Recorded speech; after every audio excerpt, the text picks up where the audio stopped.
প্রোটিনটার দিকে খেয়াল রাখবেন, প্রত্যেক বেলায় যাতে ভালো পরিমাণে আপনি প্রোটিন খান। প্রোটিনের মধ্যে ডিম ভালো উৎস, ডালটা আপনি ঘন করে খাইলেন, মাছ মাংস ওইগুলি তো আছেই, সবজিটাতে আসতেছি। প্রথমে প্রোটিন আপনি প্রত্যেক বেলায় আপনার প্লেটে যাতে 4 ভাগের 1 ভাগ প্রোটিন একটা কিছু থাকে।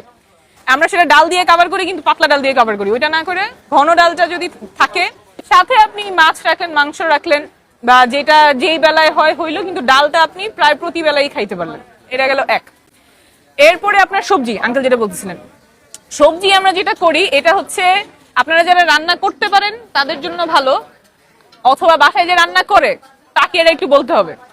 কারণ সবজি আমরা এমন করে রান্না করি যে অনেক ভাত ছাড়া খাওয়া যায় না, অল্প সবজি অনেক ভাত দিয়ে খাইতে হয়। ওইটা না করে এটা একটু উল্টায় ফেলতে হবে, যাতে এক্স্যাক্টলি এই যে অল্প অল্প ভাতে যাতে অনেকগুলি সবজি খাওয়া যায়। এইটা যদি আমার মানে সবজির তরকারিতে যদি লবণ অনেক বেশি থাকে, মশলা বেশি থাকে, তেল বেশি থাকে, তখন তো আমার বেশি করে ভাত দিয়ে না খাইলে ওটা খাওয়া যায় না। কিন্তু যদি লবণটা একটু কমায় দেয়, মশলা একটু কম করে দেন, তেলটা একটু কম থাকে, তখন বেশি সবজি খাইতে পারবেন, অল্প ভাত খাইতে পারবেন। এখন তো আমাদের সিজনে অনেকগুলি সবজি আছে, আবার সামনে বিভিন্ন সিজনে তো বিভিন্ন সবজি আসে, কিন্তু আমাদের ভুলটা হয়ে যায় যে সবজি রান্না হয় এমন ভাবে যে আমার অনেকগুলি ভাত খাইতেই হয়। আমরা যে প্লেটে প্রথমে অনেকগুলি ভাত নিই, ওটার তো কারণ আছে, কারণ তরকারি আমি অনেক ভাত ছাড়া খাইতে পারবো না, তাই না? এই যে আঙ্কেল বুঝতে পারছে। আপনি প্লেট তো নিলেন, খাইতে বসলেন, দুপুরবেলা ধরলাম, প্লেটটা মনে মনে 4 ভাগ করবেন। 4 ভাগের মধ্যে 2 ভাগ অর্থাৎ অর্ধেকই আপনি সবজি নিয়ে নেবেন, যে কোনো সবজি। এর মধ্যে প্রতিবেলায় যদি এক ধরনের শাক খাইতে পারেন তাহলে খুব ভালো হয়। শাক তো অনেক প্রকার আছে, যে যেটা খাইতে পারেন, লাল শাক খাইলেন, পুঁই শাক, পালং শাক, যে যেটা পারলেন।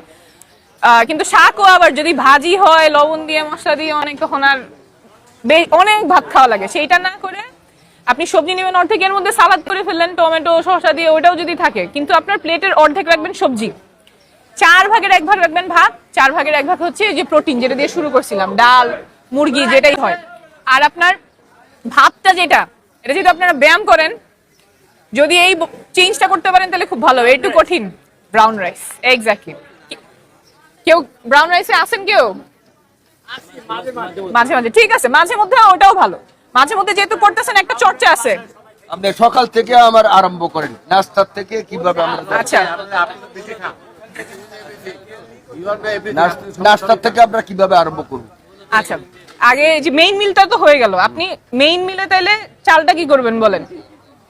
ব্রাউন রাইস হইলে ভালো হয়। হ্যাঁ, ভালো হয় না। এই চেঞ্জটা করলে আপনার ডায়াবেটিস, হার্টের রোগ, সবকিছু সম্ভাবনা কমে যায়। এই যে বাসায় ধরেন আমরা চিন্তা করি আচ্ছা মেবি ছোটদের দরকার নাই, কিন্তু আসলে এটা সবার জন্য দরকার। গবেষণায় দেখা গেছে ধরেন যে হোয়াইট রাইস সারা জীবন খাইছে বা অনেকদিন খাইছে, তার সাথে যদি আমি তুলনা করি ব্রাউন রাইস যারা খাইছে, তাদের জন্য আমার সব দিক দিয়ে স্বাস্থ্যের জন্য ভালো হয়।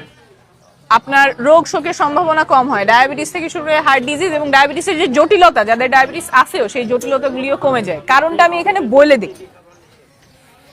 ধরেন যেটা এমনি চালে 3টা স্তর থাকে, উপরে কুড়া থাকে, ভিতরে শ্বাস, তারপরে হচ্ছে জার্ম, মানে যেটা দিয়ে বীজটা থেকে গাছটা হবে।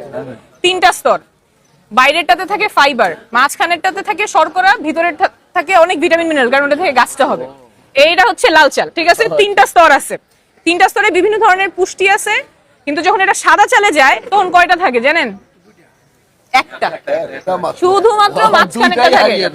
হ্যাঁ, ভিতরের যে বীজটা যেটা থেকে গাছ হবে ওইটাও পড়ে যায়, উপরের যে ফাইবারের অংশটা ওইটাও ফালাই দেয়। তাইলে খাইতে মজা হয়, নরম হয়, বেশি দিন টিকে, কিন্তু আমাদের স্বাস্থ্যের জন্য ওই দিক দিয়েও ক্ষতি হয়।